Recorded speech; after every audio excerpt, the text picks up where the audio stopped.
Hi అండి. అందరికీ నమస్కారం అండి. ఈరోజు మా ఫ్రెండు నాకొక లెక్క ఏశాడు.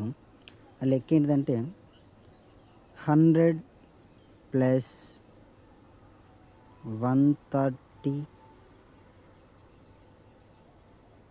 ఇంటూ 5 ఎంతొచ్చిందండి? 750 వచ్చింది. అలా కాకుండా ఈ 750 వచ్చింది కదా!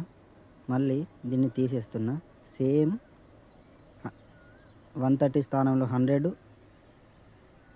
స్థానంలో 130 ఏస్తా. చూడండి ఎంతొస్తుందో చేంజు.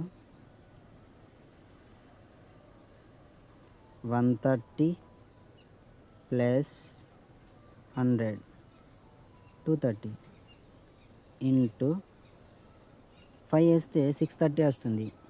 ఈ ప్రాబ్లం ఎలా సాల్వ్ చేయాలో నాకు అస్సలు అర్థం కావట్లేదు. మీకు ఏదైనా తెలిస్తే కామెంట్ బాక్స్లో కామెంట్ చేయండి ఫ్రెండ్స్.